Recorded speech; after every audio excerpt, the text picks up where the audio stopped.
السلام عليكم. محاضرتنا اليوم بعنوان the shock. Shock is regarded as one of the main subjects in surgery, and you will face it a lot of times in your future life. So it is important to understand the shocks, types, and its consequences. First, we will start with the definition of shock. Shock is a systemic state of low tissue perfusion, which is inadequate for normal cellular respiration. That is to say, the normal cellular respirations require a certain amount of tissue perfusion of blood and oxygenation. When this normal becomes decreased, it will result in inadequate cellular metabolism and inadequate cellular respiration, resultant in a shock state. Now we will talk about the pathophysiology of shock. First, about the cellular level. That is to say, what will happen in the cells when they exposed to a shock state. As the reperfusion reduced, the cells deprived of oxygens and will shift from aerobic to anaerobic metabolism. This resultant in lactic acid accumulations inside the cells. That is to say, when the oxygenation normally required to the cells to perform its normal aerobic metabolism by the presence of glucose, when this decreased and the glucose inside the cells also become decreased, it will shift to anaerobic metabolism. Anaerobic metabolism. What will result from the anaerobic metabolism? It will result in the lactic acid accumulations. What is the end result of lactic acid accumulation? It will systemic metabolic acidosis will occur. Also, there will a failure of sodium-potassium pump in the cell membrane. This will result in accumulation in toxic metabolites inside the cells, and the lysosomes release its autodigestive enzymes inside the cells, resulting in cell lysis and destructions. Okay, so the end results of shock about the cellular levels is shifting from aerobic to anaerobic metabolism, with the resultant of systemic metabolic acidosis. That's all secondary to failure of sodium potassium pump, and cell lysis will ensue. Second is what will happen about the microvascular levels. That is to say, what is the pathophysiology of shock on the microvasculatures, venules, arterioles, and capillary?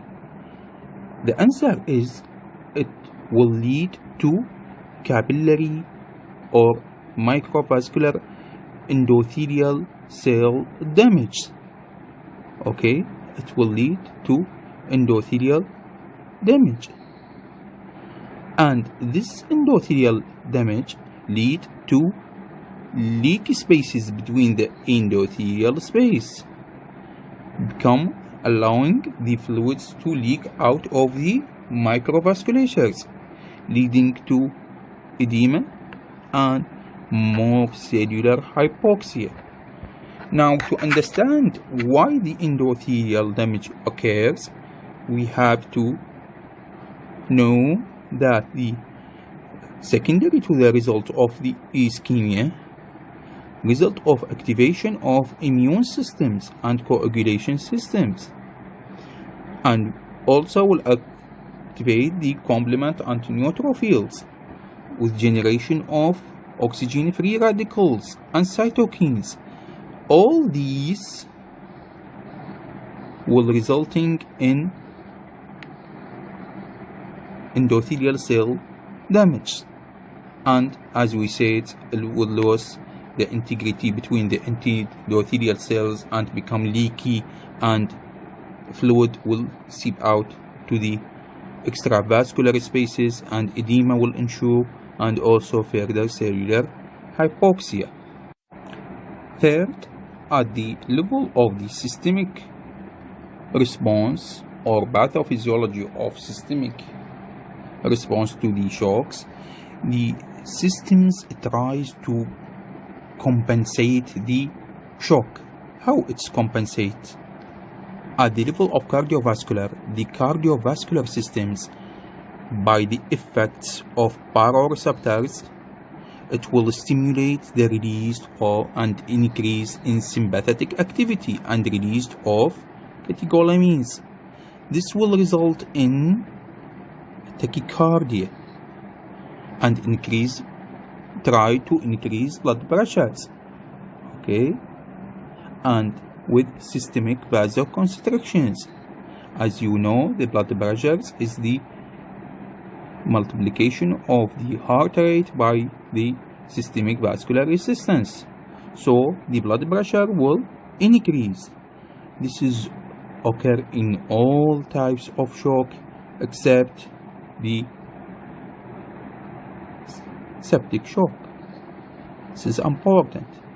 All types of shock, there is an increase in the sympathetic activity except the sepsis, we will talk about later.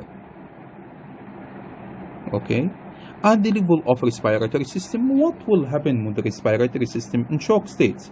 As we said, at the level of the cells, metabolic acidosis will result. In order to decrease this metabolic acidosis, the respiratory system start to wash more carbon dioxide outside the body in order to form compensatory respiratory alkalosis. At the level of renal systems, the renal systems will make more sodium and water absorption. How this is occur? By the effect of the renin-angiotensin axis. Okay. At the level of the endocrine also, the renin-angiotensin system will act, result, and the adrenal system will act, vasopressin will be released.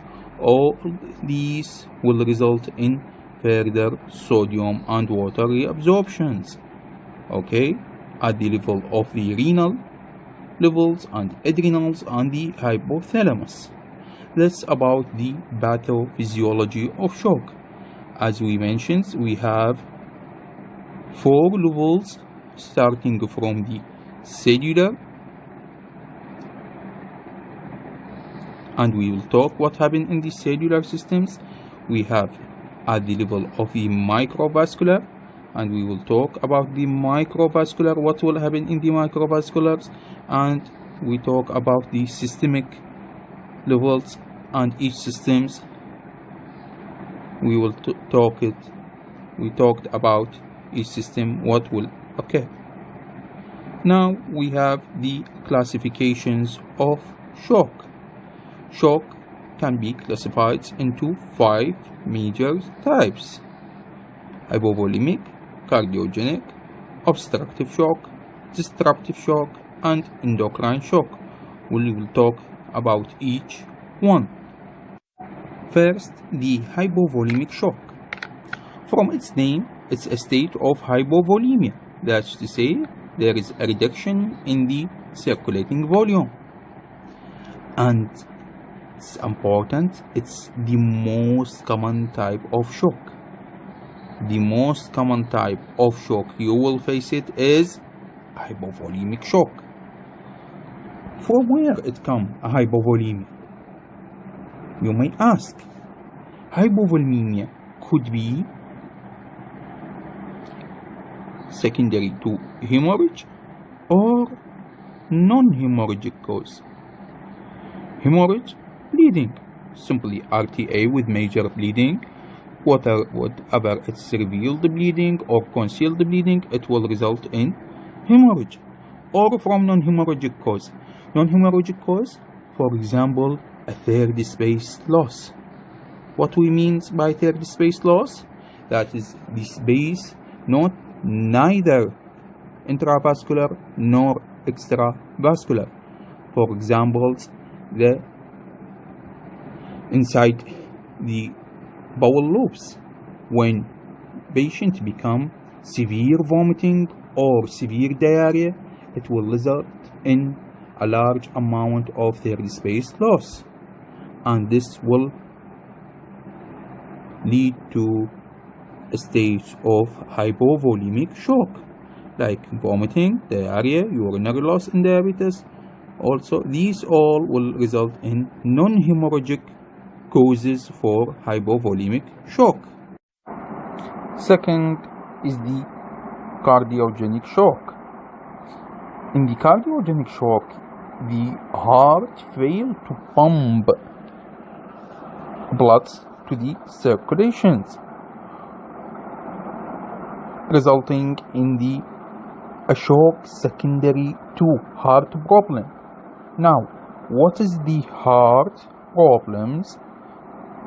Or give an examples of the heart diseases resulting in failure of pumping enough amount of blood to the circulations. Simply, MI, arrhythmias, valvular heart disease, myocardial injury, cardiomyopathy, sepsis, drugs affecting contractilities or leading to arrhythmias. All these will result in failure of pumping enough amount to the peripheral circulations. Okay. The third type of shock is obstructive shock.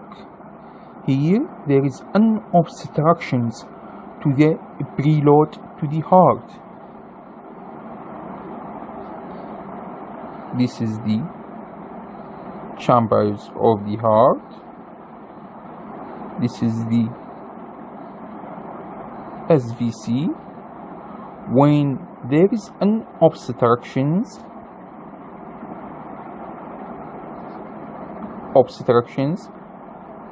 inside the SVC and failure of return of a preload to the heart, this will result in failure of pumping enough amounts. What will cause obstructions? Cardiac tamponade, tension pneumothorax, massive pulmonary embolism. All these will result in failure of preload to the heart, will result next to failure of pumping enough amount of blood. As we commonly see in movies, air embolism of 50 ml will result in obstructions in more than 50% of pulmonary vasculatures, leading to sudden death. Okay. Fourth type is the endocrine shock. Endocrine shock, from its name, it's a result from a dysfunctions in the hormones of the body. As we know, the hormones control every system of the body. So, when an endocrine shock occurs, it may result in disruptive shock or cardiogenic shock or hypovolemic shock. So, it's a combination, not a single types. Endocrine shock cause a combinations of mechanisms in shock, not a single mechanism. Examples of endocrine shock: hyperthyroidism will result in high output cardiac failure. Hypothyroidism will result in bradycardia, and low inotropy of the heart, and even cardiomyopathy. Same to a state which is called neurogenic shock. In neurogenic shock, there is poor responsiveness to circulating catecholamines. As we know, the catecholamines cause vasoconstrictions of the peripheral vessels and increase cardiac output by increasing the heart rate. When there is a poor responsiveness to circulating catecholamines, this will result in a neurogenic shock. Another examples of endocrine shock is adrenal insufficiency. In adrenal insufficiency also there is a poor responsiveness to the circulating catecholamines and may result in decreased reabsorption of water and sodium, and hypovolemia will be ensured. An adrenal insufficiency may be secondary to an existing Addison disease or may be secondary to systemic sepsis. That's all about the endocrine shock. The fifth type of shock is distributive shock. Distributive shock encompasses three types of shock: septic, anaphylactic, and neurogenic. That's to say, septic shock is regarded as distributive shock. Neurogenic shock is regarded as distributive shock. Okay? All of these types will result in peripheral vascular dilatations and hypotensions. Okay, this is the mechanism: peripheral vascular dilatation and hypotension. How this occur for each one? In anaphylactic shocks is secondary to histamine release. In spinal cord or neurogenic shock, this is secondary to failure of sympathetic outflow. In septic shock, this is secondary to bacterial endotoxins and activations of the immune systems, which results in maldistributions of blood flow and arteriovenal shunting. Okay, and as we said previously, there is an injury to the vascular endothelial, and the endothelial cells become leaky and edema occurs and tissue hypoxia occurs. This is in septic shock. That's all the types of the shock. Now we will talk about the clinical features of shock. In clinical features of shock, there is an early stage of shock and late stage of shock. In the early stage of shock, patient usually came with tachycardia, sweating, cold peripheries, hypotension, restlessness, tachypnea, oliguria, okay, in the early stage of shock. But in the late stage of shock, cyanosis may occur, anuria, jaundice, and drowsiness. This is in the late stage of shock. How would you describe the degrees or the severity of shock? That is to say, sometimes patient may come with a mild degree of shock or even a compensated shock, and sometimes may come with severity. How we will differentiate between these stages of shock? We can depend on the following figure to differentiate between the stages of shock. In the compensated states, that is to say, we have a patient with shock but he compensates his shock. Only a mild symptoms will appear on this patient, which is mild increase in the pulse rate. And when send him for lactic acid, it will be small increase in lactic acid. This is in the mild state. Okay, in the compensated states. In the mild state, there is more increase in the lactic acids, and here respiratory rate will increase and anxiety will occur in the mild states. In the moderate states, the urine out become decrease and patient become drowsy, and here hypotension will appear. So it is important to know when a patient came with a hypotension, it means that he is in the moderate stage of shock, not mild, not compensated. Patient with mild or compensated state has a normal blood pressures. Okay, in severe state, here we have a severe hypotension and patient become comatose and anuric. Okay, this is the cardinal features of severe high shock state. Now, depending on these, you should know the difference between the types of shock and how patient may come to you and how differentiate its shock.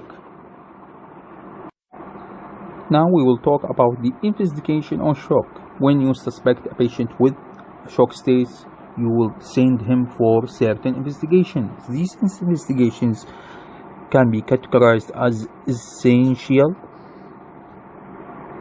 and additive investigations. What are the essential investigations that you will do to a patient with shock states?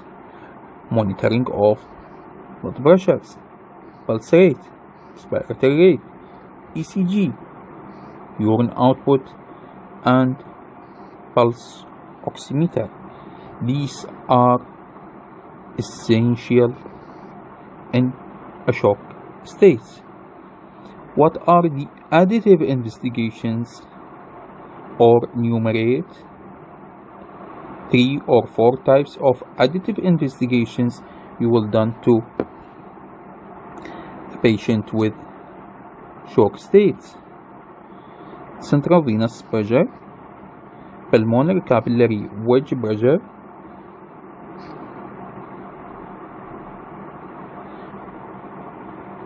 urine for culture sensitivity, especially in septic shock, pus for culture sensitivity, ultrasound, CT scan, X-ray, depending on the pathophysiology of the shock, PaO2 and PaCO2, okay, electrolyte estimation, pH assessment, complete blood counts, lactic estimations, all as regarded as additive investigations in shock state. Regarding the treatments of shock, first we have to treat the cause. What is the cause of shock? Should it be treated? This is first. Second is the fluid replacement. It is an important subject as there is a tricks in the fluid replacement for shock. What are the tricks in the fluid replacement of shock? First, the type of the fluid. First, we start with normal saline or ringer lactate or plasma expanders, the Hemacil. First, we start with crystalloids, that's to say ringer or normal. Then we shift to colloid, for example the hemocele. This is the first trick. Second trick is about the blood. When you should give a blood transfusion to patient with shock. When we have an ongoing bleeding or the initial hemoglobin reading less than 9, these are indications for giving a blood transfusion to patient with shock. Important note, the hemoglobin concentrations will not change in the early hours of shock, but we send him to make a baseline, and a follow-up may show a decrease in the HB, which indicate a blood transfusion. It needs about 6 to 8 hours to change in the hemoglobin. So the early hemoglobin is not dependable to check the state of shock. Third trick, hypotonic solutions like dextrose are poor volume expander, so should not be giving only in a patient with DKA. Okay. Third line in the treatments of shock is use of inotropic agents, dopamine, dobutamine. This is usually in distributive shock. Also, we have to correct the acid-base balance, and steroids in form of hydrocortisone is found to be beneficial and decrease the systemic inflammatory effects and the leaky capillaries. Antibiotics used in septic shock. Catheterization should be done to find the urine outputs. Here the normal urine outputs for an adult is 30 to 50 ml per hour or half ml per kg per hour. Also nasal oxygenations to improve oxygenation to the tissue, painkiller or control of the pain, intubation and ventilator in respiratory failure, hemodialysis in renal failure, and stress ulcer. This is important. Stress ulcer should be prevented by giving anti-stress like anti-ulcer drugs like H2 blocker or proton pump inhibitors. Also may use activated C proteins when it's found, as it's costly. This is to decrease inflammatory effects. Sometimes you hear about the MAST, military anti-shock trousers. This is a form of a trouser that may be encircled around the limb with a special inflator like the blood pressure measure trouser, in order to prevent blood collection in the peripheral parts of the body and shift of blood to the central part of the body and decrease shock severity. Also, we have proper control of blood sugar, especially in diabetic patients. These are the main lines of treatments of shock. Now we will talk about the septic shock. That's an important type of shock. Septic shock may cause from gram-positive or gram-negative, or even fungi, viruses, protozoal. That is to say, a mixed microorganism may cause septic shock, but commonly caused by a gram-negative microorganism, so-called gram-negative septicemia or endotoxic shock. Okay. Common causes of septic shock: strangulated, hernias, peritonitis, fistula, GIT fistula, biliary fistula, severe UTI with sepsis, pancreatitis, diabetic wounds and gangrene, crushing wounds. These are commonest cause of septic shock. Stages of septic shock. We have two stages of septic shock: hyperdynamic or wow, and hypodynamic or cold septic shock. In hyperdynamic, the pyrogene response is still intact, while in hypodynamic, the pyrogene response is lost.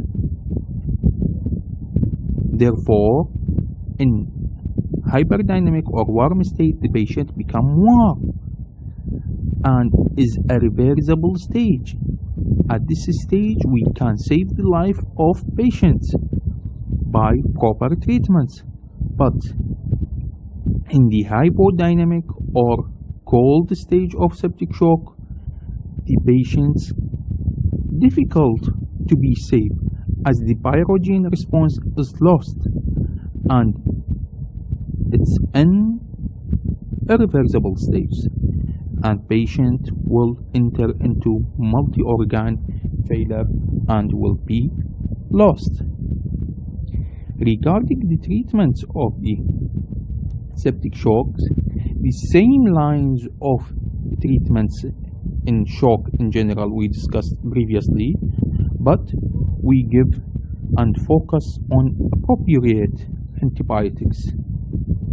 What the tricks here in the antibiotic choosing in septic shock? First, we give antibiotics that will cover the gram-negative and positive and anaerobics. Then we should depend on the culture and sensitivity. First, we give combinations of antibiotic. First, combination. Then, according to culture and sensitivity. This is the tricks in the antibiotic chosen in septic shock. Also, we have to give steroids, but for short term, as will be beneficial in decrease systemic inflammations and improve state of shock. The same lines of the treatments of shock in general will be also applicable in septic shock. Also, we have to treat the focus of shock, like wound should be excised, pus should be drained, peritonitis should be cleared, and the gangrenous part should be excised. This is all lines beneficial in treatments of septic shock. The complication of poor shock management. First is unresusceptible shock. What's sweeping?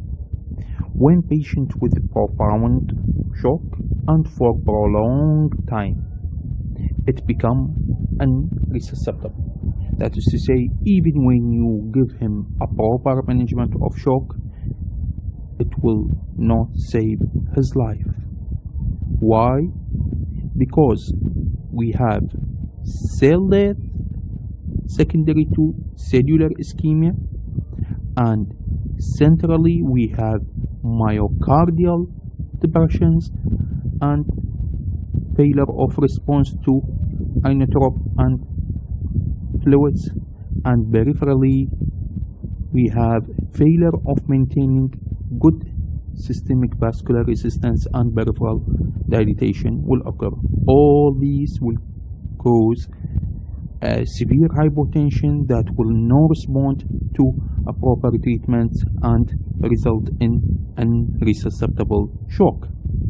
Second complication of poor management is the multi-organ failure. We discussed it in the previous lectures.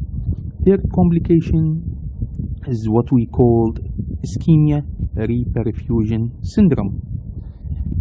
In this syndrome, as we said, for secondary to prolonged states of hypoperfusion and major organ damage.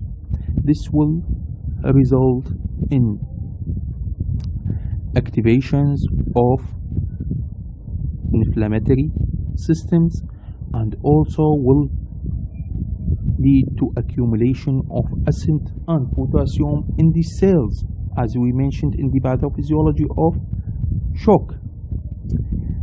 When we start to give the patients the proper management and the fluids, these cytokines and acid and potassium will reflushed to the circulations, causing myocardial depressions and vascular dilatations, and even it will cause renal and lung injury, leading to acute lung injury and acute renal injuries and multiple organ failure and death. So the key here is to start a treatment as early as possible, as a delayed treatment will cause ischemia, reperfusion syndrome, and will cause the shock become unresuscitable and will end in multiple organ failure and death is ensured. Now we will talk about the dynamic assessment of shock. How can you dynamically assess the shock? Previously we talked about the severity of shock and how we can assess the severity of shock. Now we will talk about the dynamic assessment of shock. Depending on the central venous pressures, we can do dynamic assessment as following: by giving a patient about 250 to 50 ml of normal saline, okay, over about 5 minutes. The patient will classified into responders, transient responders, or non-responders, depending on the parameters: heart rate, blood pressures, and central venous pressures. The patients who are regarded as responders will show a proper increase in these parameters and will become steady, not change. Increase and become steady. The transient responders will show a response in the next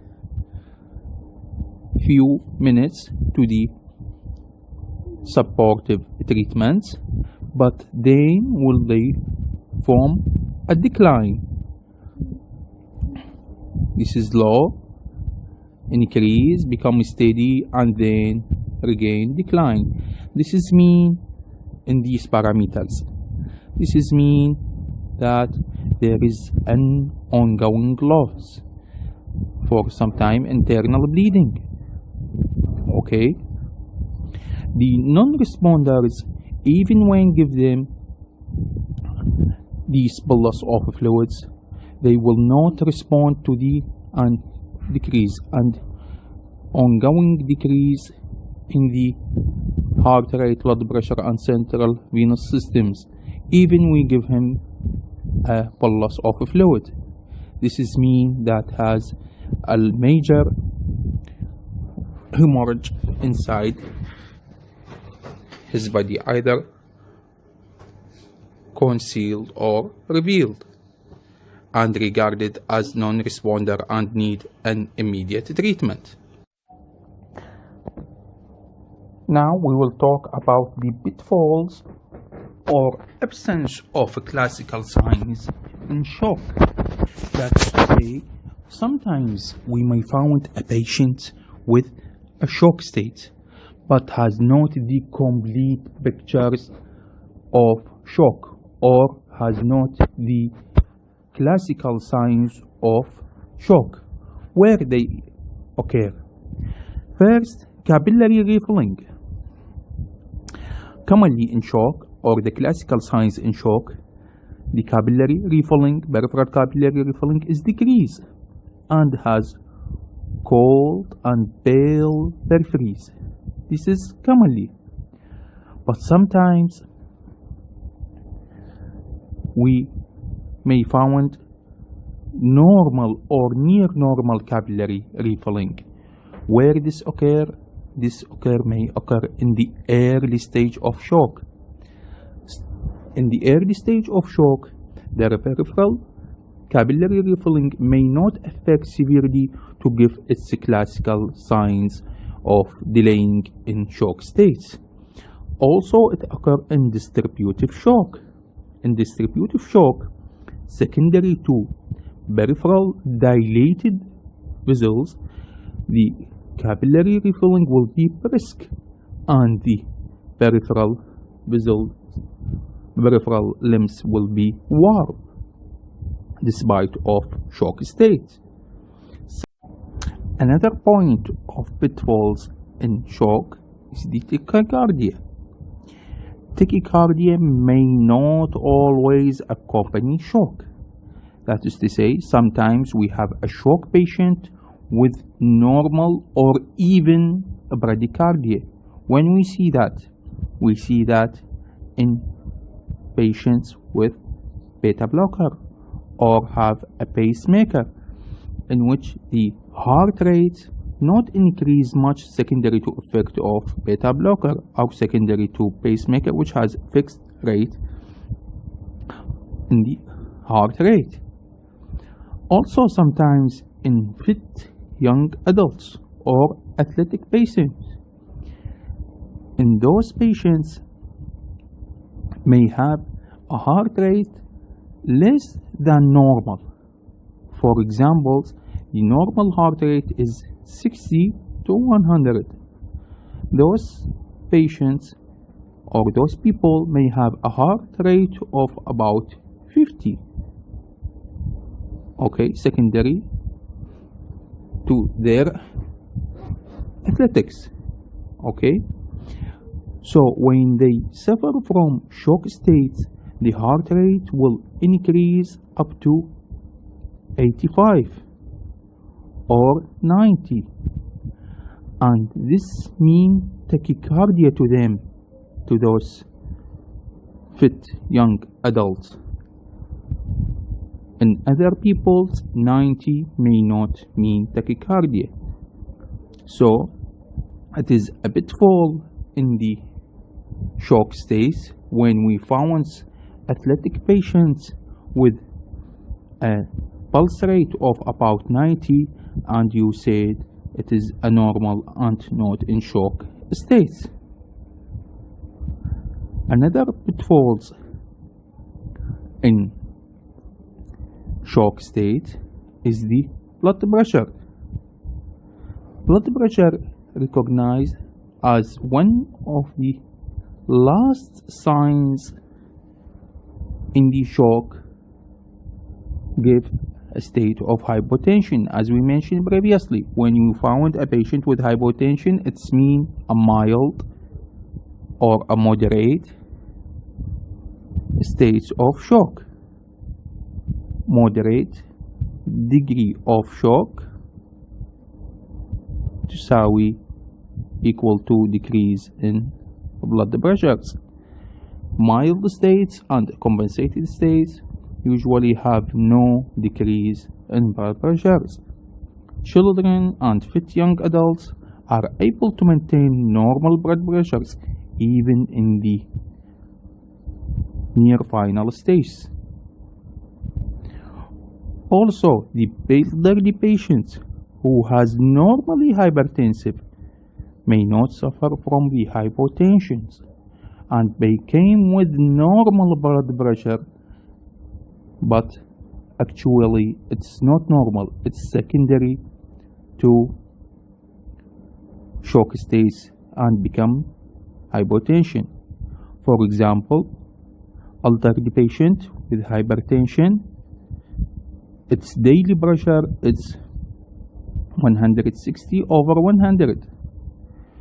After an RTA, his pressure became 120/70.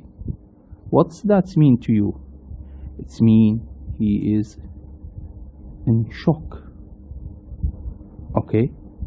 It's not normal blood pressure regarding him, but it decreased secondary to shock and a hypovolemia.